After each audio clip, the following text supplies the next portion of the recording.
Pada kesempatan kali ini, kita akan membahas mengenai psychoanalysis and psychodynamic therapies. Teori ini dikembangkan oleh Sigmund Freud. Sigmund Freud, dia merupakan seorang pria berkebangsaan Austria. Menurut Freud, manusia memiliki 3 konsep tingkat kesadaran. Yang pertama, conscious mind. Conscious mind atau pikiran sadar. Pikiran yang selaras dengan peristiwa di masa sekarang.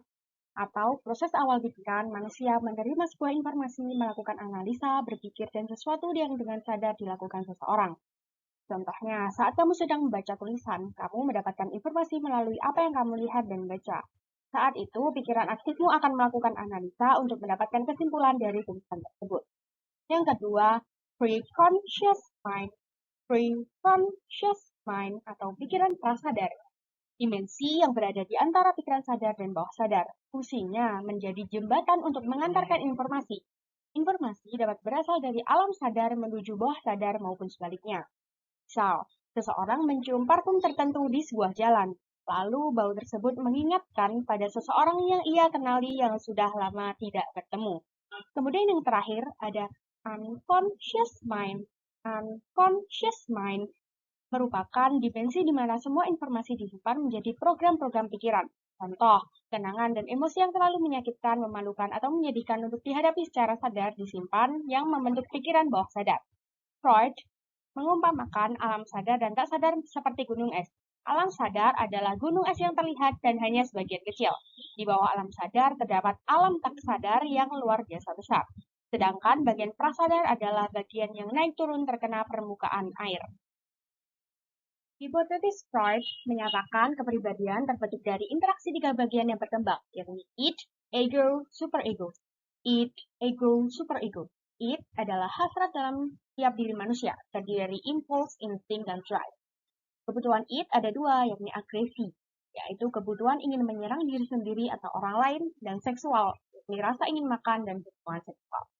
Id bekerja menurut prinsip kesenangan, yaitu mengejar apa yang diinginkan tanpa mentolerir ketegangan. Jika tidak terpenuhi, seseorang bisa menjadi tegang, cemas, atau marah. Contohnya, seorang bayi yang lapar akan terus menangis sampai ia dibukakan. Yang kedua ada ego. Ego digunakan untuk mengendalikan keinginan dan hasrat id dan superego agar seseorang tidak terlalu memanjakan diri dan terkendali secara moral dan ideal prinsipal. Berpatokan pada prioritas dan waktu. Contoh, Deji benar-benar ingin meminjam kalung ibunya, tetapi ia tahu ibunya akan marah jika ia mengambilnya tanpa izin. Jadi, ia bertanya pada ibunya apakah ia bisa memakainya. Kemudian yang terakhir ada superego.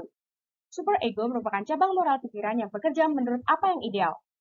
Superego muncul dari ajaran orang tua pada anak dan fungsi menurut prinsip moral. Karena tujuannya adalah kesempurnaan, superego kadang-kadang memaksa seseorang untuk bertindak terkendali atau tidak melakukan apapun saat menghadapi dilema.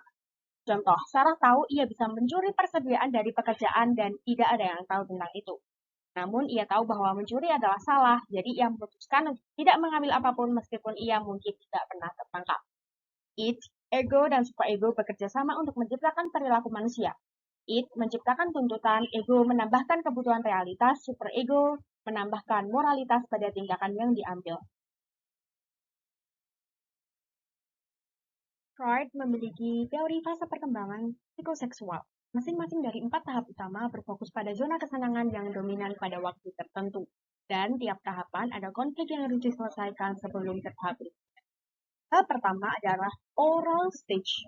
Oral stage atau fase oral, di mana mulut merupakan zona kesenangan seperti menghisap dan menggigit. Fase kedua adalah anal stage. Anal stage yaitu fase anal. Konflik signifikan antara naluri internal anak dan tuntutan eksternal. Seperti contoh, toilet training pada anak. Kemudian yang ketiga ada phallic stage. Phallic stage atau fase phallic. Contraction anxiety pada anak laki-laki dan anak perempuan merasakan penis and. Kemudian yang keempat ada latensi atau fase latensi.